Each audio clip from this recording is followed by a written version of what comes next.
Bienvenido de nuevo, Don Crisostomo Ibarra. Ikinagagalak kitang makita muli. Gracias, Kapitan Tiago. Parang pinaghanda niyo talaga ang aking pagdating. Don Crisostomo Ibarra, ilang taon ka ding nawala sa ating bansa at alam kong sabik na sabik ka nang makakain sa ating mga sariling pagkain. O siya, halika na ating pagsaluhan ng aking hinanda at magpakilala na kita sa aking mga bisita.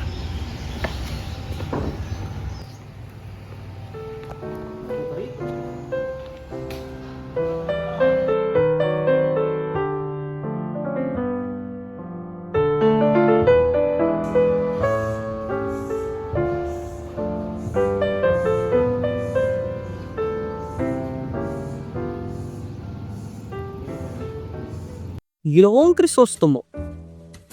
Siya si Isabel, ang nag-isa kong kapapita. Siya naman si Don Tiburcio, isa siyang dugto. At kanyang kasama ang kanyang asawa si Doña Victorine. At siya naman si Padre Damas, Ura Paroko San Diego sa loob ng 22 o. Crisostomo! Isang anak ni isang irehing si Don Rafael. Padre, ginagalang ko po kayo. Pero wag mong hudungisan ang pangalan ng aking ama. Tama na yan. Siya naman si Senyor Guevara, ang tenyente ng Guardia Civil. Ikinagagalak ko yung makita ang lahat. Abay, pagpasensyahan ni na at ang hapunan ay wala pa. Don Crisostomo, kumusta naman ang iyong pag-aaral doon sa Europa? Mabuti naman po, Kapitan. Hindi lang dagdag sa aking kalaman at siyensa ang aking natutunan doon. Ngunit natutunan ko din ang mga iba't ibang tao na kung paano sila mamuhay sa pang-araw-araw. Ngunit, mga mangmanga mga himyo kahit sang bansa pa sila mag-aral.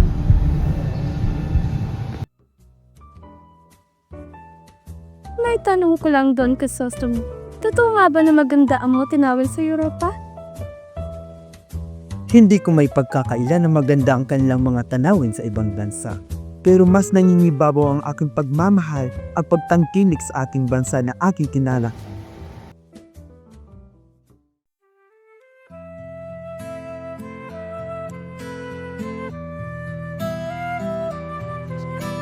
Ibarra, nagbalik ka! Alam mo naman na babalik ako dahil ikaw ang may iisa kong minamahal. Akala mo may hindi ka na babalik. Ilang taong kitang hinintay, Ibarra. Ang daming pa namang magagandang babae sa Europa. Maria, kailan mo hindi ako naghanap ng iba? Dahil ikaw lang nag-iisa kong minamahal. Maria, kailangan ko munang umalis dahil dadalaw muna ako sa puntod ng aking ama. Mag-iingat ka, Ibarra.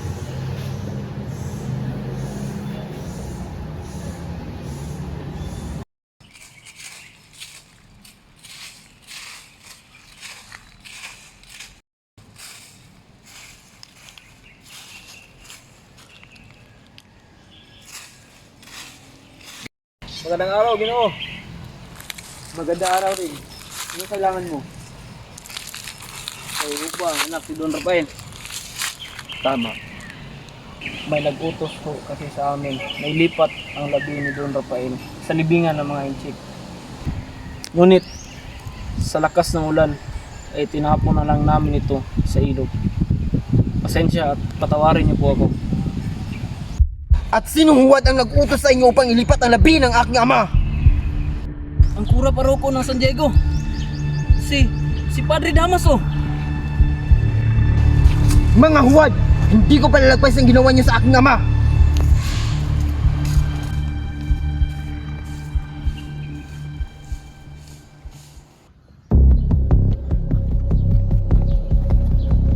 Mga kababaihan ng San Diego, dapat palagi kayong magsimba. Gusto mo, mukhang nagmamadali ka. Walang hiya kayo! Ano bang kailangan mo? Wala kayong karapatan ilipat ang labi ng aking ama! Huminahon ka, gusto mo. Wala akong kinalaman sa nangyari sa iyong ama. Hindi ako ang kura paroko ng San Diego noon. Si Padre Damaso! Si Padre Damaso!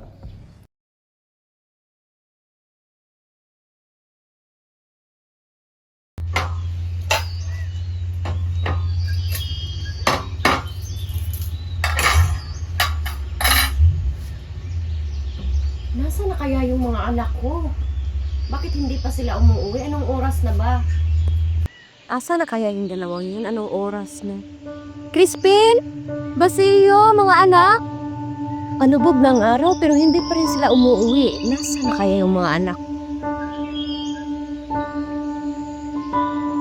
Bakit mo ninakaw ang pera? Hindi po kami nagnakaw ng pera. Maniwala po kayo sa amin. Hindi talaga kayo amin, ha? Hindi po talaga kami ang kumuha. Hindi po talaga kami ang kumuha. Maniwala po kayo sa amin.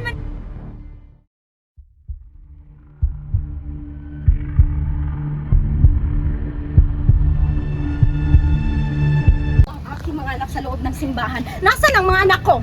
Ano ba? Wala nga sila dito. Nandito sila sa loob. Wala nga sila dito. Basilio! Crispin! Sumama ka na sa amin! Umalis ka dito! Wag!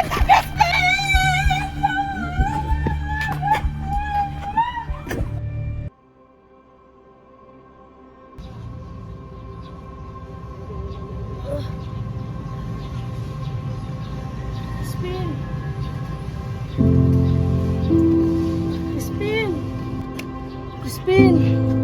Crispin! Crispin, gumising ka, Crispin! Crispin! Crispin! Basilio, ikaw na bahala kay Ina. Crispin! Gumising ka, Crispin! Hindi! Crispin! Crispin!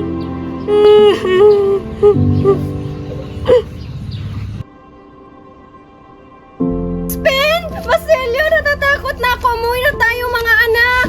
Crispin! Basilio, umuwi na tayo, anak! Umuwi na tayo!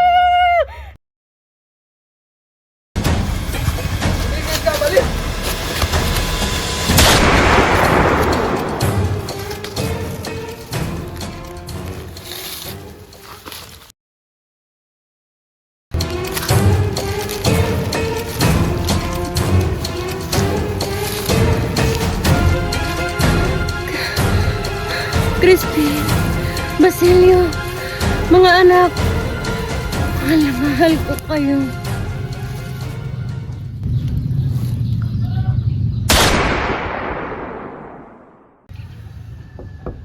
Tao po. Tao po. Tao po. Gusto mo, ikaw pala yan.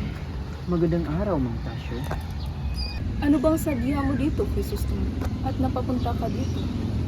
Nais ko pong humingi ng payo sa inyo dahil may balak po ako magpatayo ng aking paaralan. Sundin mo ang payo ng nakakataas at ipakita ang iyong ginagawa ay ayon namang sa sariling kagustuhan nila. Ayaw ko muna sa iyo.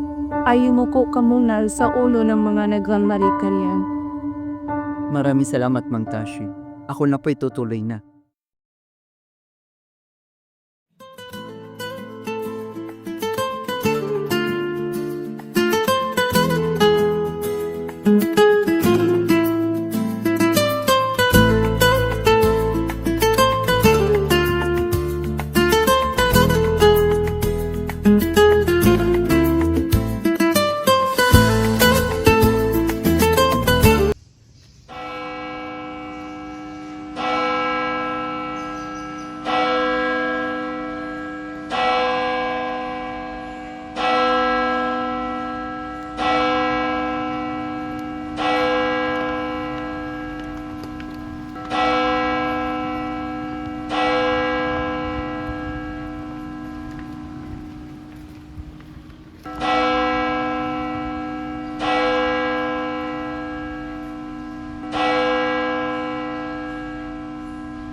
Crisostomo, mag-ingat ka sa pagpaplano mo ng pagkatayo ng paralan. Dahil may narinig ako na may nagtangka silang pililan ng iyong plano at ikaw ay kanilang papatayin. Basta binabalaan kita doon, Crisostomo, at mag-iingat ka.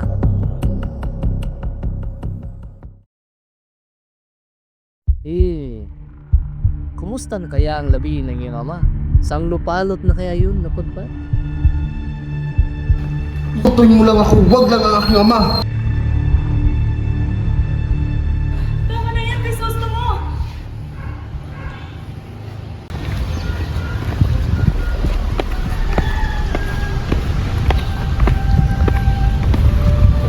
Doon Crisostomo, may nakalap ko isang balita na hindi may tutuloy ang pag-iisang dibdib ninyo ni Maria at itinuturing kang ekskomunikado dahil sa pagtakang pagpatay ni Padre Damaso. Hindi maaari. Kailangan namin magkaisang dibdib ni Maria Clara. Magandang araw, Kapitan. Magandang araw, Tia Isabel.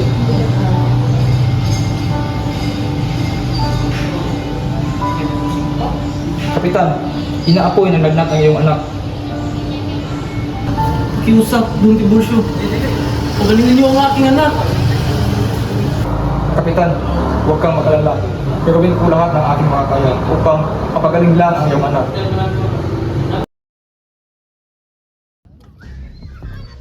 Don Crisostomo Ibarra, maaari po ba kayong sumama sa akin?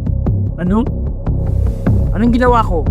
Ikaw ang tinuturing pinuno ng pag-aalsa ng mga Gwardiya Sibil. Wala akong kinalaman dyan. Buka ka tamin!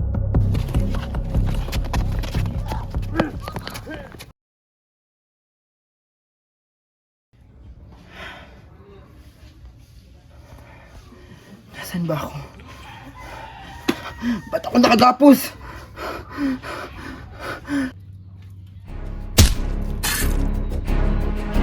Ikaw ang tinuturong pasimuno ng pag-aalsa ng laban sa Guardia Civil. Isa kang hamak na indio. Wala akong kinalaman dyan.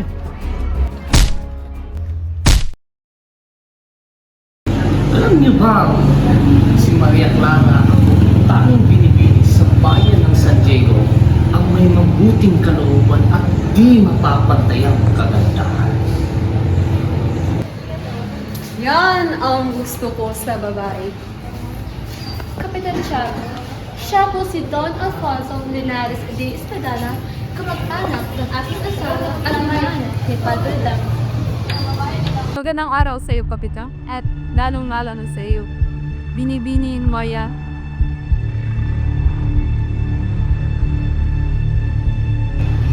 Nais hingin ni Don Alfonso ang kamay na iyong anak na si Maria Clara. Pumapayag ka ba, Kapitan Tiago? Wala namang problema. Basta ang sa akin lang ay aalagaan at mamahalin siyang tunay. Ayoko, Ma. Tanging si Crisostomo lang ang aking mahal.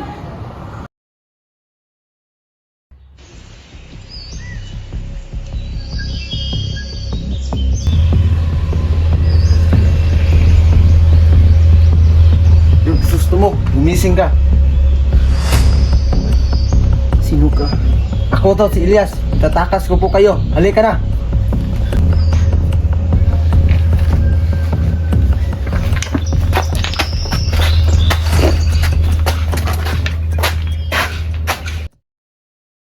Sinira mo ang kasunduan sa kasal namin ni Crisostomo. Pero ayokong makasal ka kay Crisostomo. Ayoko na na aking minamahal. Ayoko na makasal pa sa iba. Mas pipiliin ko na lamang na mamatay kaysa ikasal mo ako sa iba. O ipasok mo na lang ako sa kumbento. Ayokong mawala ka sa akin, anak. Mas mabuti pang pumasok ka na nga lang sa kumbento.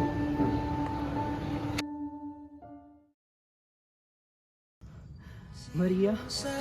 Mahal ko. Nandito na ako. Ibarra? Ibarra, mahal ko? Puso ko ay imamapa. Ikaw ang dulo, gitna at simula. Nahanap din kita. Nahanap din kita.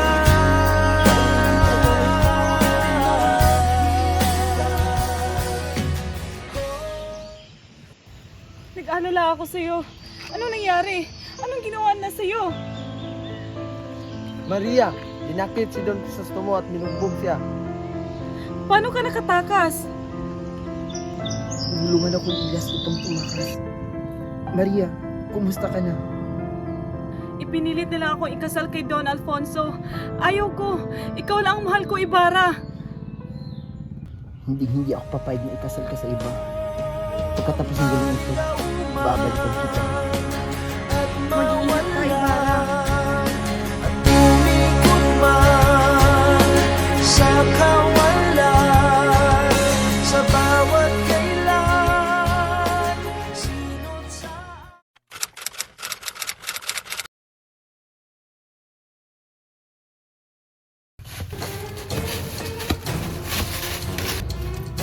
Tumigil kayo!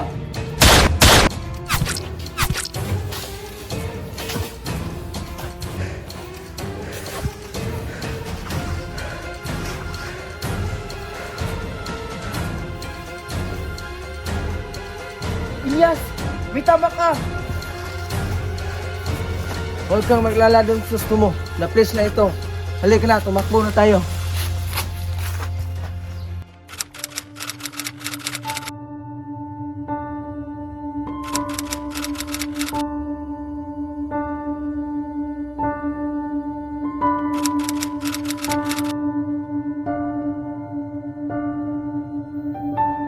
Ina, gumising ka, Ina! Nandito na ako, Ina! Ina! Ina!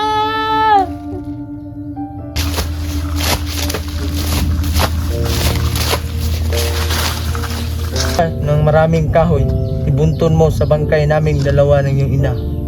May kayamanan na kabaon sa puno ng baliti. Kunin mo ito at gamitin mo sa iyong pag-aaral.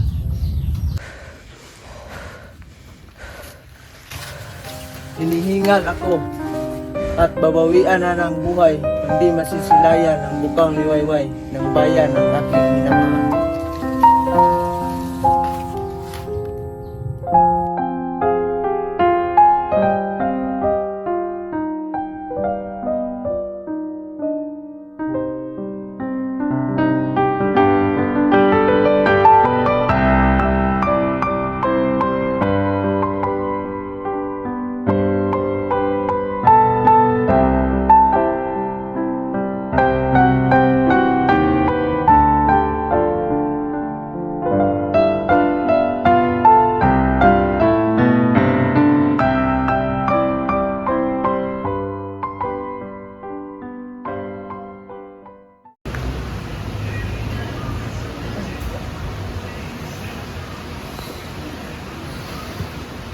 My good girl, pero nakikita sa panaginip.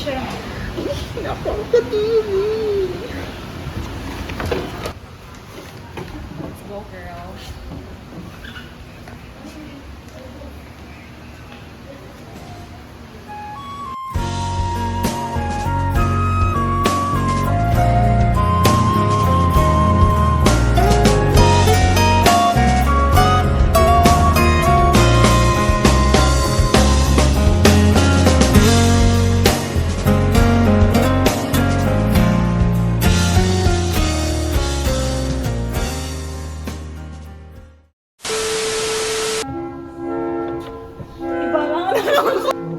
Ibarra, nagbalik ka.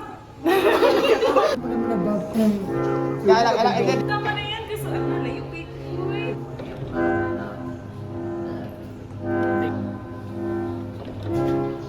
Maria.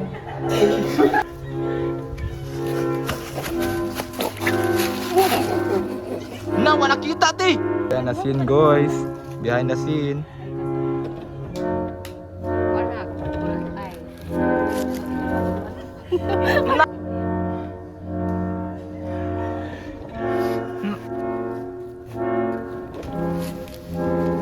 Hinihingal ako at babawian na ng buhay, hindi masisilayan ang bukang liwayway ng bayan ng aking minamahal.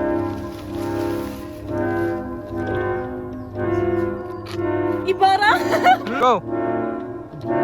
Pag na ikasal ka sa iba, babalikan kita pagkatapos ng gulo. Maniwala ka pa yun.